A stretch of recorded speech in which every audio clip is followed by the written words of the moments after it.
नमस्कार। मूकबधिरों के लिए हमारे खास बुलेटिन समाचार विशेष में आपका स्वागत है।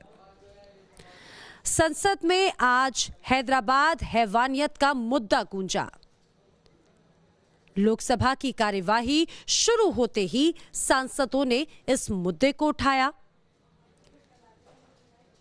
वहीं राज्यसभा में भी इसकी गूंज सुनाई दी। रक्षा मंत्री राजनाथ सिंह ने कहा कि हैदराबाद की घटना से सभी आहत हैं।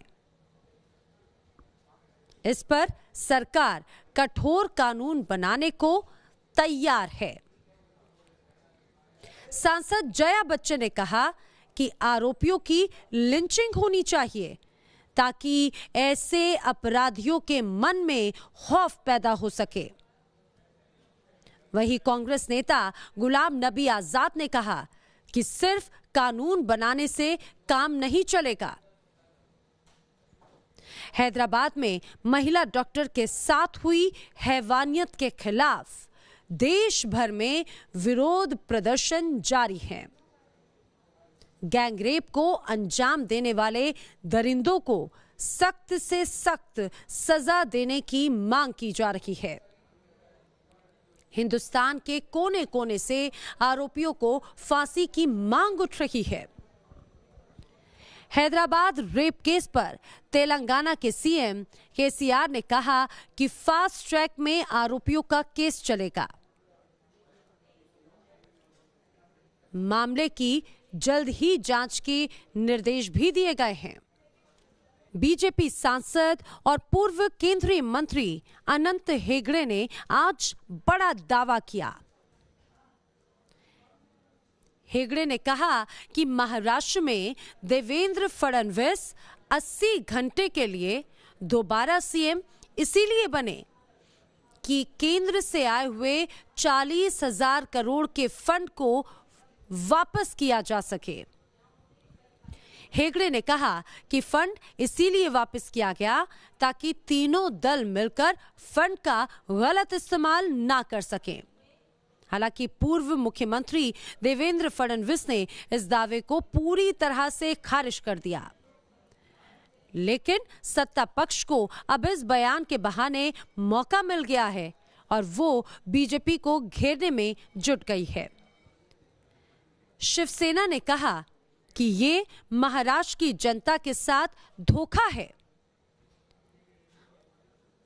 वहीं कांग्रेस नेता पीएल पुनिया ने पूरे मामले की जांच की मांग की है। महाराष्ट्र की सत्ता संभालने के बाद एक्शन में आए मुख्यमंत्री उद्धव ठाकरे की नजर फडणवीस सरकार के उन फैसलों पर है जिसका विरोध शिवसेना करती आई है। यही वजह है कि उद्धव सरकार ने तत्कालीन फडणवीस सरकार के कई अहम फैसलों की समीक्षा करने की कवायद शुरू कर दी है और इन्हीं परियोजनाओं में एक है बुलेट ट्रेन, जिसका काम तेजी से चल रहा है। लेकिन अब इस प्रोजेक्ट की समीक्षा के आदेश दिए गए हैं। उद्धव सरकार ने आरे कारशेड के काम पर भी रोक लगा दी है। आरे में जंगल कटाई का विरोध करने वाले लोगों के खिलाफ जो केस दर्ज हुए थे, उन्हें भी वापस ले लिया गया है। शिवसेना ने अपने मुखपत्र सामना के जरिए बीजेपी पर फिर निशाना साधा है और लिखा है कि बीजेपी को अगले 5 साल पीछे हटने की आदत डाल लेनी चाहिए। इतना ही नहीं, विपक्ष के नेता देवेंद्र फडणवीस पर भी सामना में तीखा तंज कसा गया।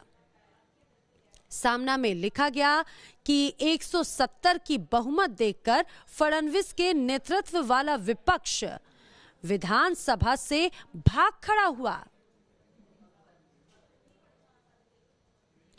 दरअसल महाराष्ट्र में बीजेपी ने पहले स्पीकर पद के लिए चुनाव लड़ने का फैसला किया था और बाद में वो पीछे हट गए। देश में सस्ते मोबाइल प्लान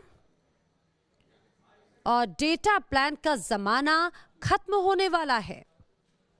टेलीकॉम कंपनियां अपने प्लान महंगे कर रही है। अधिकांश सर्विस प्रोवाइडर्स ने कॉलिंग चार्जेस बढ़ा दिए हैं, जो आज रात 12 बजे से लागू हो जाएंगे। भारतीय एयरटेल ने 3 दिसंबर से प्रीपेड मोबाइल सेवाओं को 42% तक महंगा करने का प्लान किया है। इससे पहले वोडाफोन, आइडिया ने भी ऐसी ही घोषणा की थी। एयरटेल के नए प्लान में रोजाना 50 पैसे से लेकर ₹2.85 तक की बढ़ोतरी की गई है। हालांकि इनके साथ डेटा और कॉलिंग के फायदे की पेशकश भी की गई है। उधर वोडाफोन, आइडिया ने भी प्रीपेड मोबाइल सेवाओं के लिए 2 दिन, 28 दिन, 84 दिन और 365 दिन वाले नए प्लान की घोषणा की। भारतीय नौसेना में महिला सम्मान के लिए आज ऐतिहासिक दिन है। नौसेना को पहली महिला पायलट मिल गई हैं। सब लेफ्टिनेंट शिवांगी सिंह नेवी की पहली महिला पायलट बनी। वो नेवी के लिए सर्विलांस एयरक्राफ्ट उड़ाएंगी। आज उन्होंने कोच्चि नेवल बेस पर ऑपरेशनल ड्यूटी ज्वाइन की। जम्मू कश्मीर के पुंछ में पाकिस्तान ने सीज फायर का उल्लंघन किया। शाहपुर और काजबा में बुजदिल बाजवा की आर्मी ने बेगुनाहों को निशाना बनाया। नापाक फायरिंग में 65 साल के एक स्थानीय नागरिक के घायल होने की खबर है। वहीं जम्मू कश्मीर में पाकिस्तान की नापाक हरकत का भारत ने भी करारा जवाब दिया। भारतीय जवानों की कार्रवाई में 2 पाकिस्तानी अफसरों के घायल होने की खबर है। तमिलनाडु के कोयम्बटूर में भारी बारिश के चलते बड़ा हादसा हुआ। एक कंपाउंड की दीवार गिरने से 3 घर टूट गए।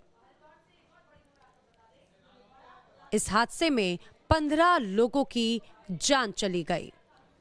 अभी भी कई लोग मलबे में दबे हो सकते हैं। कोयम्बटूर के नादुर में यह हादसा हुआ। आपदा प्रबंधन की टीम भी मौके पर पहुंची हुई है। राहत बचाव कार्य जारी है। चीन में भी भारी बर्फबारी का कहर देखने को मिल रहा है। चीन के उत्तरी इलाके में घरों और पेड़ों पर बर्फ जम गई है। भारी बर्फबारी से जनजीवन अस्त व्यस्त हो गया है। सड़कों पर भी कई फीट बर्फ से गाड़ियों की रफ्तार धीमी पड़ गई है। कई इलाकों में गाड़ियां खराब होने से लोग जाम में भी जूझ रहे हैं। और भारी बर्फबारी के बीच ट्रैफिक पुलिस ने भी अब मोर्चा संभाल लिया है। वहीं चीन की ग्रेट वॉल ऑफ चाइना में भी बर्फबारी से सफेद चादर बिछ गई है। अभी कुछ दिनों तक बर्फबारी जारी रहने की आशंका जताई जा रही है। प्याज की बढ़ी हुई कीमतों को लेकर दिल्ली में कांग्रेस नेताओं ने सीएम केजरीवाल के घर के बाहर प्रदर्शन किया। कई कार्यकर्ताओं को पुलिस ने हिरासत में ले लिया। वहीं प्याज के दामों ने गाजियाबाद में सारे रिकॉर्ड्स तोड़ दिए। गाजियाबाद में 120 रुपए किलो तक प्याज बिक रही है। आम आदमी के साथ थोक विक्रेता भी बढ़ी हुई कीमतों से परेशान हैं। बिहार की राजधानी पटना में भी प्याज अब सेब से भी महंगी हो गई है। प्याज की कीमत 90 रुपए के पार पहुंच गई।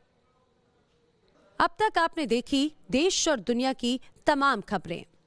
समाचार विशेष में कल फिर होगी आपसे मुलाकात। नमस्कार।